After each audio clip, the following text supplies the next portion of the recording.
A few weeks ago, I interviewed, shot, and edited this podcast episode with Dr. Ahmed.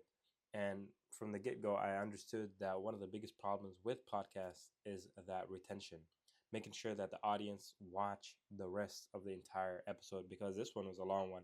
It was 57 minutes.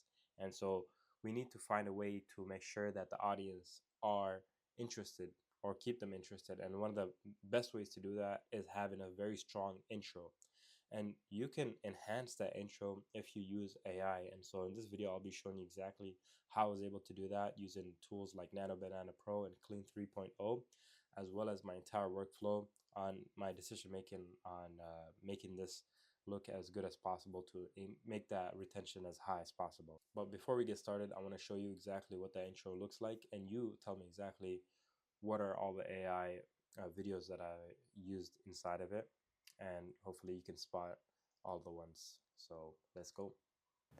I was driving, Ustad, and that road is 50 mile per hour.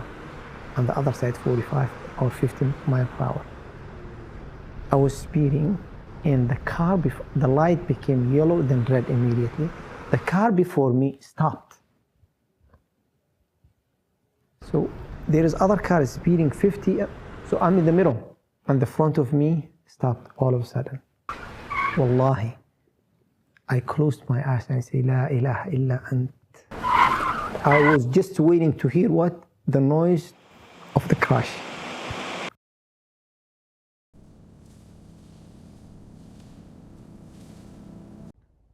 All right, how were you able to catch any of those AI edited parts? We'll take a look right now to see exactly what all those parts were. So let's begin.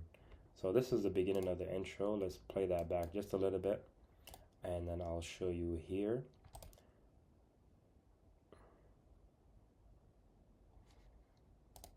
I was driving, Ustad, and So this one is a B-roll that road is 50 that mile you per can hour. just find on free On the stock other side, images 45 or 50. online.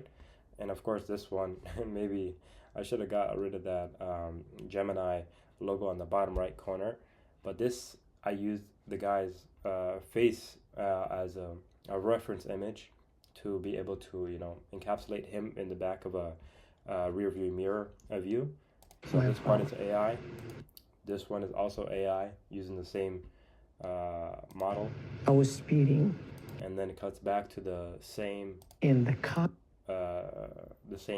Interview studio. This one is a B-roll. The light became yellow, then red immediately.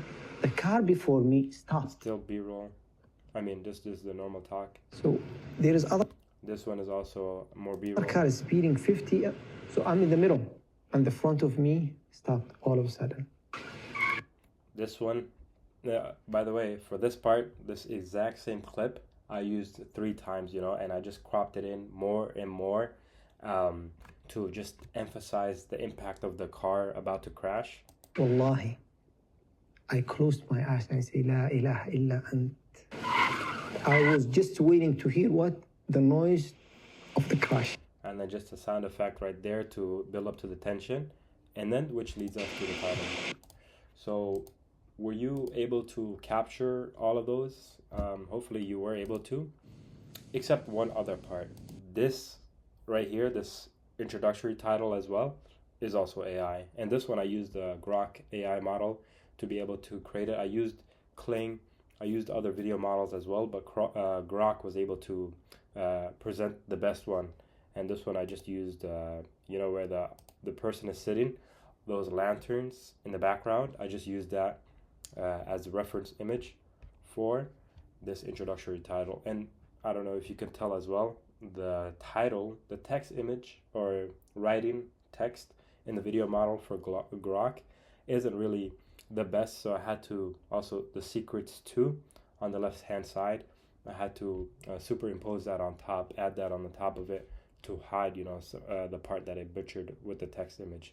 Hopefully you were able to capture at least some of those AI elements that I recorded or added into those podcast introduction. Before we get started with the walkthrough, I want you to first understand what the emotional beats of a story is. Emotional beats are the part in the story where the character is driven by their emotion to make an action or do something, you know, that is at high stake. And that's what from screenwriting that I learned in my filmmaking journey. Those are the parts in the story that are the most emotional, like the climax of the story sometimes. And you need to find out exactly which ones they are. Let me show you exactly here, just in practice. If you look at all the green markers in this podcast episode, these are all the emotional beats of the story. The topic is dua, or like prayers, and how it has been able to change people's lives, you know, how they're able to have kids, how they're able to literally transform their lives. So there was a lot of emotional beats stirred in there, but we wanted one that was emotional, and which one was the one that was personal to him specifically as well, um, and could, you know, build up some type of curiosity for the audience so that they can find out exactly how did that happen. And for this scene, of course, we chose a car crash scene, or potential crash scene. I don't want to give away the the answer. If you want to go watch the episode is by yourself, but these are the ones that I marked it. And one thing I've seen that many other podcasts that I've seen do is they front load the beginning of their podcast with a lot of emotional beats. But sometimes, I mean, if it's just with the air roll video of the person just talking, I feel like that could work with, you know, just some sound effects added in. But if you're trying to use it with I feel like people are gonna get too desensitized. So if you just choose one very impactful emotional beat, then I feel like that would be the better option. So with that out of the way, let's get started with the actual process. So we first have to go to Gemini, and this is using the AI Nano Banana Pro. And this is the prompt that I gave it with the screenshot of the speaker.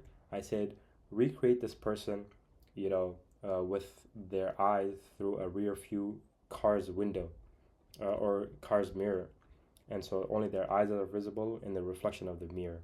And so that's exactly what I got. And of course, there's the logo on the bottom for Nano Banana Pro. I don't use these types of models as much as I should have. So these are free right now. Like you get 3 pro generations a day, and I feel like for me, for my current work, which I'm trying to increase right now, that's more than enough. So you guys can get started for free as well.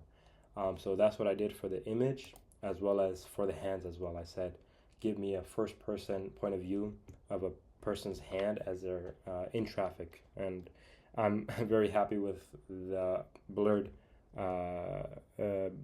license plate as well. So that's actually one thing I just noticed right now. So then when we have those 2 images, then we go over to Kling, and this one I did subscribe to it. And so I just said, you know, I used the first frame as well as the last frame feature, and I just incorporated those 2 videos. And I said, you know, start with the eyes in the rear view mirror, and then the person is driving calmly, and then they look alarmed, and then it transitions over to the person as they're shaken violently for the potential car crash. And so this is what it looks like right here. So they get shocked, and then it transitions over there, and then the hand shaking over as it appears. But one thing I did also, 2 things.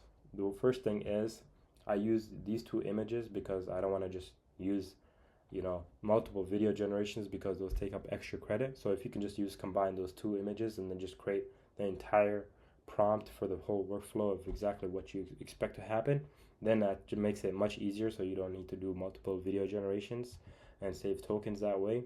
And the other thing, since I just used this one video, I then cropped it out in the editing.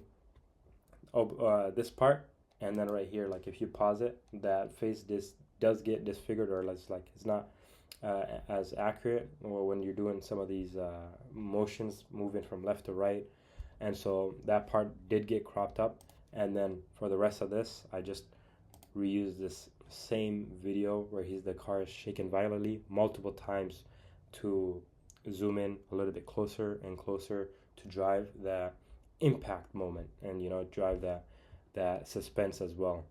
So yeah, after that you just add some sound effects just to hone in on the impact a little bit more, and then pretty much you're done. And that's how you get that introductory video. If you like these types of follow-throughs and tutorials, feel free to like and share these videos and subscribe. I'll be sharing more of my journey as well as some of the workflows that have worked for me. I'll see you in the next one.